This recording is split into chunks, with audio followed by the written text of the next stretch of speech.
Oke, baik, kita masuk ke persamaan gerak harmonik sederhana. Yang pertama, simpangan ya. Dituliskan dengan persamaan Y sama dengan A sin omega T plus theta 0. A-nya di sini adalah amplitudo atau simpangan maksimum. Omega itu adalah kecepatan sudut yang nilainya itu bisa dicari dari persamaan 2πf atau 2pi per periode. Jadi mau nyari frekuensi dan periode bisa dari omeganya ya. Theta 0 itu adalah sudut fase awal, Y-nya simpangan. Nah, kenapa simpangan ini dituliskan dalam persamaan sinus? Karena kalau kita misalkan ambil contoh pegas begitu ya, yang dikaitkan dengan beban, lalu bebannya ini kita kasih bolpen begitu ya. Maka begitu kita simpangkan ke arah bawah, maka nanti dia akan bergerak ke atas ya begitu dilepaskan. Artinya bergerak naik turun, ke atas, ke bawah, ke atas, ke bawah. Nah, kalau misalkan bidang papan yang ada di belakangnya itu kita buat bergerak ke arah kiri misalkan, maka nanti pola yang dihasilkan adalah berupa grafik sinusoidal. Nah, seperti ini. Makanya persamaannya di situ adalah sinus, ya. Oke, terus yang kedua persamaan untuk kecepatan. Jadi kecepatan itu adalah turunan pertama dari fungsi simpangannya. Jadi dy per dt. Oke, turunannya omega t di sini. Ini adalah omega, jadi dia keluar. A dikali omega turunannya sinus apa? Jadi cos. Jadi cos omega t. Theta 0-nya saya anggap 0 ya. Jadi di awal, di atas itu kita anggap 0 saja, biar mudah. Nah, pada persamaan kecepatan ini, biasanya yang sering yang ditanyakan di soal adalah kecepatan maksimum. Jadi kecepatan maksimum itu terjadi saat cos-nya di sini adalah cos 0. Karena cos 0 nilainya 1. Jadi V maksimum adalah A kali omega saja. Ya, secara umum kecepatan V ini selain ditulis A omega cos omega T, boleh ditulis dengan omega akar dari A kuadrat min Y kuadrat. Nah, ini biasanya juga sering dipakai kalau simpangannya diketahui, amplitudonya diketahui, kecepatan sudutnya diketahui, kamu disuruh nyari kecepatannya ya. Percepatan. Kalau percepatan itu turunannya lagi dari kecepatan atau turunan kedua dari posisinya ya, dari simpangan. Jadi saya tulis dv per dt. Oke, jadi omega ini kita turunkan dulu. Omega t turunannya kan pasti omega. Jadi omega kali omega, omega kuadrat. Amplitudonya tetap ditulis. Terus turunan dari cos ya.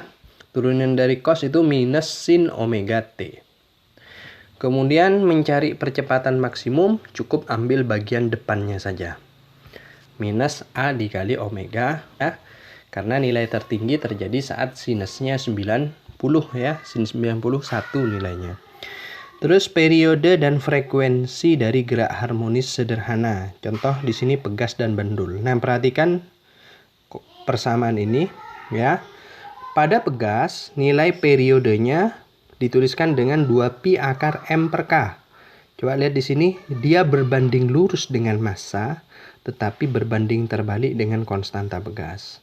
Frekuensinya kebalikannya, 1/2pi akar K per M, berarti berbanding lurus dengan konstanta pegas, tapi berbanding terbalik dengan massa. Hati-hati ya. Jadi semakin besar massa, frekuensinya makin kecil. Tapi makin besar massa, periodenya makin besar. Konsep ini diingat-ingat. Kemudian kalau bandul itu meskipun beban yang dikaitkan berbeda-beda, ternyata nilai periode dan frekuensinya selalu tetap. Asalkan panjang talinya dijaga tetap. Karena persamaannya kalau kita lihat periode 2pi akar L per G. Jadi bergantung sama panjang tali dan percepatan gravitasi. Ya. Kalau frekuensi juga 1/2pi akar G per L. Oke, jadi yang mempengaruhi periode dan frekuensinya di sini panjang tali dan percepatan gravitasi. Terus berikutnya energi pada gerak harmonis sederhana. Kan ada energi kinetik, energi potensial, dan energi mekanik. Energi kinetik setengah mv kuadrat. Tadi persamaan kecepatan dituliskan dengan A omega cos omega T. Nah, kita substitusikan ke sini, dikuadratin A kuadrat omega kuadrat cos kuadrat omega T. Nah, ingat konsep massa dikali omega kuadrat itu sama dengan konstanta ya.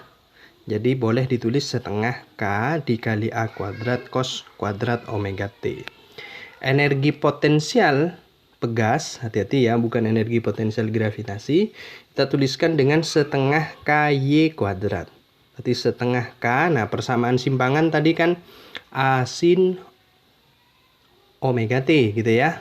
Jadi Y sama dengan A sin omega T, kita masukkan ke persamaan, dikuadratkan A kuadrat sin kuadrat omega T. Berarti setengah KA kuadrat sin kuadrat omega T.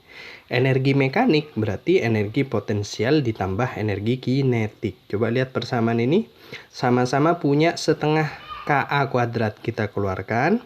Kemudian dalam kurung sin kuadrat omega T plus cos kuadrat omega T. Dalam trigonometri matematika, sin kuadrat omega T plus cos kuadrat omega T itu sama dengan 1. Berarti rumus energi mekanik boleh ditulis dengan setengah KA kuadrat. Oke.